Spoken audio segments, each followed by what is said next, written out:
60% of Indians defecate in open. We call India the open defecation capital of the world. The problem is acute in urban slums because the density of the population is so high. If somebody asks me why did I start this business, there is only one reason: for women's dignity. It goes back to me being a father of a girl child. And she used to say that, Papa, the toilet stinks in my school. And she used to come up every day and run towards the toilet. And that is when we started realizing, even though there are toilets, if they are not maintained properly, people will not use them. The one thing that we look for is whether I will use it or not. Is there air circulation? Is there light? Is there smell? Is there a hand wash station? Is there easy accessibility to water? I used to think that the problem lies in technology. What we realized eventually was that the problem does not mainly lie in the technology, but the psychology. And that's what we are focusing on right now. Once that behavior is changed, usage increases because people want to use it. The most recent reaction that we get is from families that have teenage daughters. They say things like, "You have made our lives better. You have made life so convenient and so dignified for our daughters." So when I look at my daughter and I think about her future, this is the kind of service I would like her to have. As kids become adults, they take with them all sorts of hygiene habits so that they don't have these issues. That is the only way. We can live without Facebook, we can live without a smartphone, but we cannot live without relieving ourselves. It's a daily natural activity. Then why such a taboo around it? We should talk about it openly and we should do something about it.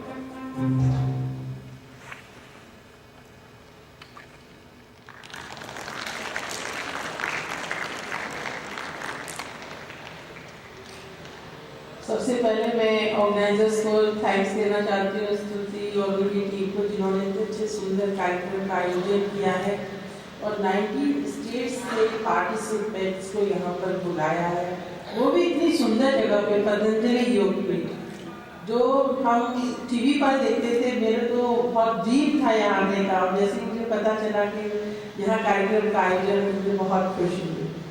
आप सबको यहाँ मिलकर के बहुत अच्छा लग रहा है और इतना अच्छे से आप सब यहाँ पर 3 दिन से अटेंड कर रहे हैं प्रोग्राम को। मैं आप सबको अपनी तरफ से, अपनी संस्था की तरफ से बहुत स्वागत करती हूँ।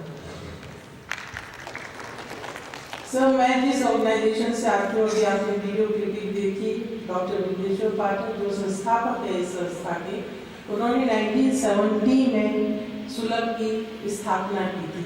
उस समय कोई शौचालय के बारे में बात भी करना पसंद नहीं करता था।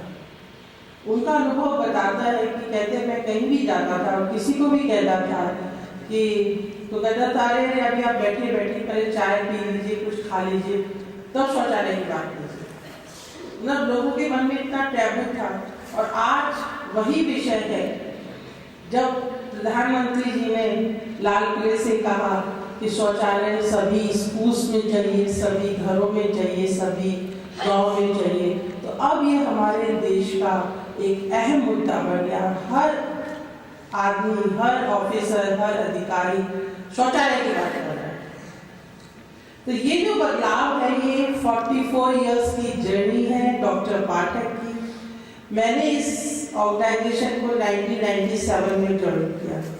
मैंने अपनी PhD की, तो फिर डॉक्टर पाठक हमारे यहाँ पे as a guest speaker IIT में आए थे, IIT दिल्ली में। मैंने उनको सुना, मुझे बहुत अच्छा लगा।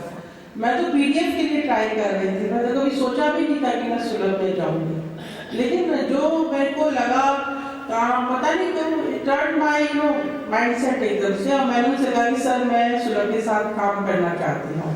उन्होंने मुझे मौका दिया काम करने का और अब आज तक मैं उसी संस्था में एक मिशन के साथ काम कर रही हूँ। क्योंकि जो सैनिटेशन की समस्या, उसको मैंने बचपन से अनुभव किया है। जब हम 4-5 साल के थे, गांव में जाते थे छुट्टियां बिताने के लिए, घर में शौचालय नहीं था, तो शहर से जब गांव जाते थे तो सबसे बड़ी समस्या थी टॉयलेट की। अब 5-6 साल के जो बच्चा प्लस 9-10 ऐसी एज होती है उस समय, तो मैं अपनी दादी को कहती थी जब आप सुबह उठ के जाओगे 4-5 बजे तो मुझे भी उठा लेना, वरना मैं बाद में परेशान हो जाऊंगी। और 4-5 बजे उठ करके सारे गांव में हम देखते थे कि लेडीज सब हाथ में लोटा लेकर के धूप में अंधेरे में सब जा रही हैं, और या शाम को। और यदि दिन में किसी की तबीयत खराब हो जाए तो उसके लिए वो एक नर्क समान हो जाता है। उसको रोकना या खुले में दोपहर में दिन में जाना शौच के लिए वो एक सबसे बड़ी समस्या हो जाती है। सबसे बड़ी जो समस्या है शौचालय के अभाव में, हम लोग अब सब शहर में रहते हैं, इतना सब कुछ उतना अनुभव नहीं करते, लेकिन जिनके घर में शौचालय नहीं है, चाहे वो पहाड़ों पर है, गांव में है, रेगिस्तान में रहने वाले, मैंने बहुत पूरा इंडिया ट्रैवल किया है, जगह जगह लोगों की समस्याएं सुनी है। आप पहाड़ों की समस्याएं सुनेंगी वो बिल्कुल अलग है, जो बर्फीली जगह है जहाँ पे शौचालय नहीं उनकी समस्याएं अलग है। यहाँ तक कि लोगों की डेथ तक हो जाती है यदि खुले में उन्हें शौच जाना पड़ जाए और बर्फ गिर जाए उस समय, तो बहुत दुख होता है। स्कूलों में शौचालय नहीं है, बच्चियां गांव में पढ़ाई छोड़ देती हैं, माँ जो है वो बच्चे को स्कूल नहीं भेजती है कि वो बाहर जाएगी, कोई ना कोई उसके साथ में किसी न किसी तरह की कोई वारदात हो जाएगी तो बहुत बड़ी समस्या उसके सामने खड़ी हो जाएगी। तो ये तमाम समस्या है जो कि हमारे शौचालय के साथ में बिल्कुल सीधी जुड़ी हुई है। और स्कूल में जो हमारा सुलभ का स्कूल है, सुलभ पब्लिक स्कूल, वो उसमें 60-40% रेशियो है, जिसमें 60% बच्चे जो आते हैं वो बाल्मीकि क्लास से आते हैं, जिनको कहते हैं अछूत। अब नहीं कह सकते हैं, अब बैन हो गया ये वर्ड, लेकिन डॉक्टर पाठक का एक ये भी अपने ऑब्जेक्टिव है मेन कि इन बच्चों को, इन परिवारों को इस समस्या से बाहर निकालना और समाज की मुख्य धारा के साथ जोड़ना, क्योंकि वो भी हमारे जैसे ही है। यदि हम उन्हें अच्छी शिक्षा देंगे तो उनके बच्चे फिर वापस उस कार्य में नहीं जाएंगे। हमारे स्कूल में जो है इसी मैसेज को प्रमोट करने के लिए हम लोगों ने सुलभ स्कूल सैनिटेशन क्लब बनाए हैं, और वो ऑल ओवर इंडिया नहीं बल्कि विभिन्न देशों में के बच्चों के साथ में कार्य कर रहे हैं। मैं अपने स्कूल के बच्चे आए हुए हैं, उनमें से उनको आमंत्रित करती हूँ कि वो आए और एक अपना ब्रीफ एक्टिविटी के बारे में आकर के हम सबको जानकारी दें। Good morning to everyone. I am Sakshi Awasthi And I am Abhishek Singh Tomar from Sulabh School Sanitation Club. Here, we would like to tell you something about our activities we do in our club. As you all are aware, our Honorable Prime Minister, Shri Narendra Modi, has talked about toilets for all by the year 2019. So, the Swachh Bharat Swachh Vidyalaya campaign has been launched to promote sanitation in the schools. Here, you can see our Honorable Founder and Mentor of Sulabh School Sanitation Club, Dr. Vindeshwar Pathak, with the club members. So what's a clean school for us? A clean school should have drinking water, toilets, and a specified area for hand washing. Not only that, but the toilet should be well maintained. And apart from those, the capacity of the students should be enhanced so that they can take care of their sanitation situation in their schools. So what is the scale of this problem? According to the Indian scenario, there are more than 110 million school-going children in more than 1.5 million schools across 644 districts. considerable progress in recent years, but many schools now also didn't have sanitation facilities, hygiene management, and few more points. Why there should be sanitation club in schools? Because there is very poor menstrual hygiene knowledge in schools. Even the students feel shy to talk about this problem, and the toilets are not girl-friendly.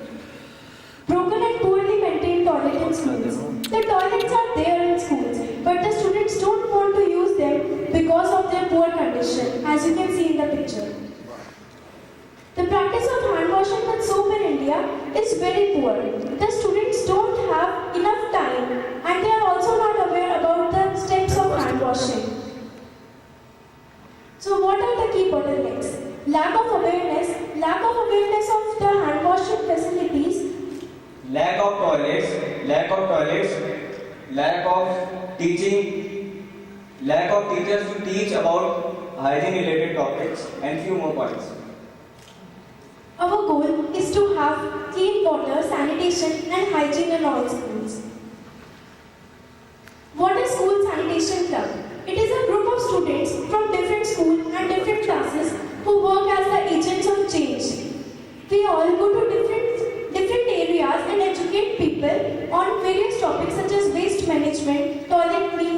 hygiene management, and many more. Our concept is that when a student learns it from their school, then they share it among their family members.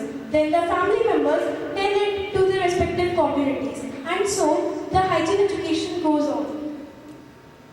Who are they? They are school boys and girls from class 6 onwards. Children residing in slums, the school dropouts, teachers and parents. Where are they situated? They are situated in mostly schools, either government or private, in more than 12 states of India like West Bengal, Odisha, Jammu, Uttar Pradesh, Haryana, Rajasthan and so on. Not only in India but outside India also like Nepal, Bhutan, Sri Lanka, Afghanistan. What is their role? They act as peer educators, village and block level motivators and also as student leaders. We do various activities such as toilet cleaning, sessions on menstrual hygiene, names checking, exhibitions and many more. Here we have some snapshots of our activity. As you can see in the picture, that teachers and students didn't feel shy in cleaning their toilets. They clean their toilets regularly on rotation. As you can see in the picture, a girl using the sanitary napkin dispenser in their washroom. The students also use the destroyers to destroy the sanitary napkins, as waste management is also a big issue for us. It is our club in Nagaland. आप सब लोग देख सकते हैं कि बच्चों के हाथ में शौचालय साफ करने का सामान है और वो तैयार जा रहे हैं शौचालय साफ करने के लिए. We also organize training or trainers workshop for students as well as for teachers also. Awareness, education.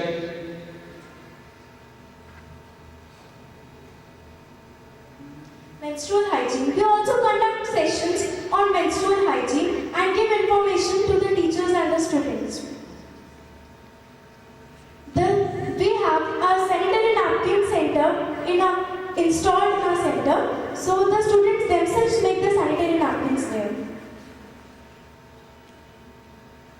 हम इंडिया में कहीं भी जाते हैं या इंडिया से बाहर कहीं भी जाते हैं तो हम हमारे दोस्तों से, हमारे जो मित्र हैं उनके साथ हमारे एक्सपीरियंस शेयर करते हैं और उनके एक्सपीरियंस से कुछ सीख के आते हैं. हम एजुकेशन डिपार्टमेंट में जाते हैं, गवर्नमेंट स्कूल में जाते हैं, वहां पे जाके हम लोगों को वॉशिंग के प्रॉपर स्टेप सिखाते हैं. हम इंडिया से बाहर जाएं, कहीं भी जाते हैं तो नुक्कड़ नाटक के द्वारा हम लोगों में जागरूकता फैलाते हैं कि ओपन डेफिकेशन से कितने सारे डिजीज फैलते हैं जो हमारे सेहत के लिए हानिकारक हैं. Information, education and communication materials of school sanitation. Children, they are the best agents of change. I remember that Nelson Mandela once said, after climbing a great hill, one only finds out that there are many more hills to climb. But for us, it's just the beginning.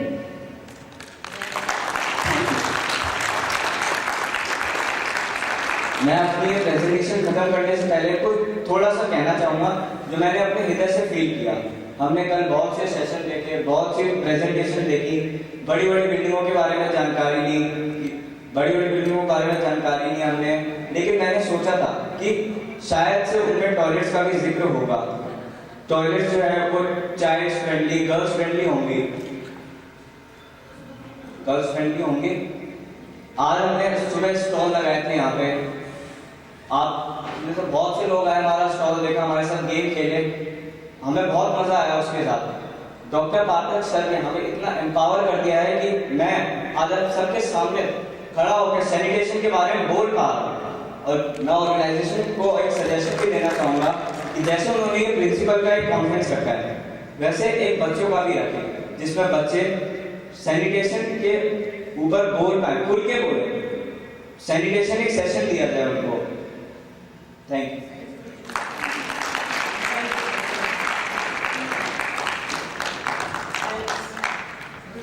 वास्तव में बच्चों का बहुत बड़ा role है school में, लेकिन उससे ज़्यादा जो है टीचर और प्रिंसिपल्स का है. अब मैंने कई स्कूल्स में देखा, जब हम सर्वे करते हैं तो हम देखते हैं स्कूल में टॉयलेट ना लॉक है और एक टॉयलेट है वो बिल्कुल अबंडेंट है।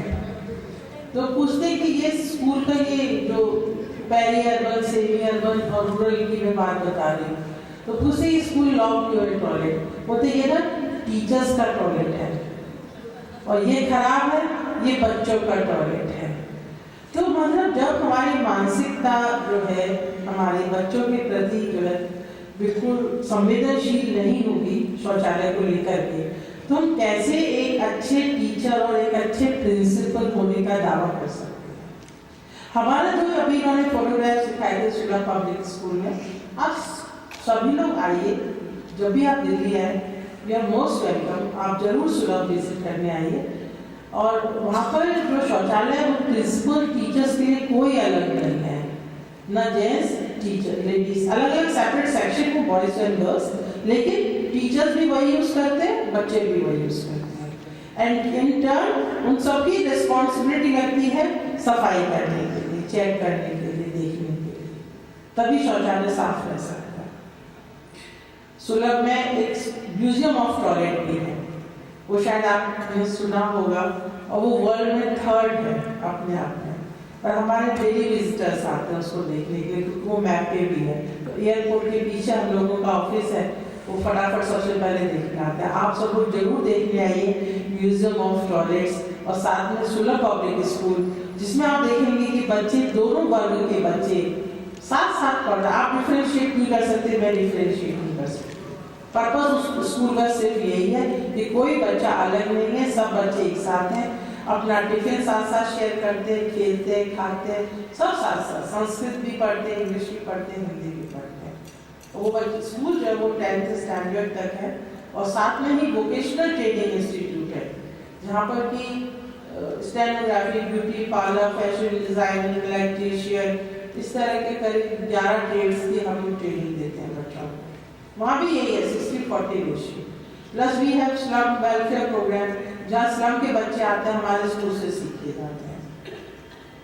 तो मेरा ये है कि आप जो भी हमसे भी कोई अगर इस तरह का टेक्निकल हेल्प लेना चाहेंगे तो we are ready to extend all type of cooperation in this regard. और जो सुलभ की जो टेक्नोलॉजी के बारे में मैं थोड़ा सा बताना चाहूँगी। सुलभ की जो टेक्नोलॉजी है वो 2-pit टॉयलेट्स है, जिसमें कि लीच पिट्स होते हैं, आप देख रहे होंगे फोटो में। तो एट ए टाइम वो एक टॉयलेट, एक गड्ढा यूज करते हैं, और जो लीच होल्स है उसी से गैसेस और पानी एब्जॉर्ब हो जाता है सॉइल में। और एट ए टाइम हम एक पिट यूज करते हैं, फिर जब वो भर जाते हैं तो दूसरी पिट यूज करते हैं। And only 1.5 litre of water is required to flush instead of 10 to 12 litres of water. तो इससे वाटर कंजर्वेशन भी है। पूरे देश में हम लोगों ने गांव में 13 लाख हाउस होल्ड टॉयलेट्स बनाए हैं। गांव में अभी भी बन रहा है डिफरेंट स्टेट्स में, और एक गांव में बिल्कुल दिल्ली से ही लगा हुआ है, मेवात में है, हीरमतला, वो हम लोग का निर्मल ग्राम है पूरा, सुलभ आदर्श ग्राम, मतलब हर घर में टॉयलेट है, मतलब एक भी घर है। और ऐसा नहीं है जैसे तो भारत सरकार ने बहुत सारे निर्मल ग्राम पुरस्कार दिए हैं, लेकिन ये गांव ऐसा है जिसमें कि बच्चे से लेकर के बुढ़ा आदमी तक सब लोग यूज करते हैं, कोई भी घर से बाहर नहीं। अगर फैमिली डिवाइड भी होती है ना, तो वो दूसरी जो लड़का वो अपने घर में टॉयलेट बना देता है। तो रूरल में, अर्बन में सभी जगह शौचालय की बहुत आवश्यकता है, स्कूल्स में आवश्यकता है। और स्कूल्स में जैसे यहाँ पे इलेक्ट्रिकल इंसिनरेटर हम लोगों ने लगाया स्कूल में, पर्पस उसका सिर्फ यही है, क्योंकि जब गर्ल्स प्यूबर्टी की तरफ जाती हैं उनको तो नैपकिन वगैरह होता है वो सीट में डाल देते हैं और टॉयलेट ब्लॉक कर जाता है, और later on it will become abandoned toilet. तो उसके लिए डिफरेंट डिजाइन्स हैं। रूरल में इंसिनरेटर बनता भी है टॉयलेट के साथ में, और हम लोग ये मान के चलते 50 to 60 स्टूडेंट्स पर एक सीट जरूर होनी चाहिए। उसके हिसाब से हम लोगों के पास डिफरेंट डिजाइन है, डिफरेंट टाइप के स्कूल्स के लिए, अंडर डिफरेंट ज्योग्राफिकल कंडीशंस। और मैं तो आप सबके साथ मिलकर के मुझे बहुत अच्छा लगा। आप सब कुछ यहाँ पर कल से सीख रहे हैं, अच्छे अच्छे लेक्चर्स हमने सुने हैं, मैंने भी सुना है, मैंने भी बहुत कुछ सीखा है यहाँ पे। और मुझे बहुत अच्छा लग रहा है। मैं तो बस यही एक कहना चाहूँगी आप सभी से कि आप सब लोग अपने जो जिसका जहाँ कनेक्शन है, स्कूल में है, कोई गांव से जुड़ा हुआ है, कोई शहर से जुड़ा हुआ है, और जहाँ पर लगता है कि यहाँ पे लोगों को शौचालय की अव्यवस्था है या शौचालय होना चाहिए, तो उसको हमें प्रायोरिटी देनी है, ताकि हमारे यहाँ से कोई भी महिला, पुरुष, बच्चे, लड़कियां स्पेशली पढ़ाई न छोड़े कि स्कूल में शौचालय नहीं है। और इन्हीं शब्दों के साथ में मैं पुनः LMDF की टीम को धन्यवाद देती हूँ और इतने सुंदर कार्यक्रम के लिए मुझे आने का मौका दिया। With these words, thanks. Thank you so much, ma'am.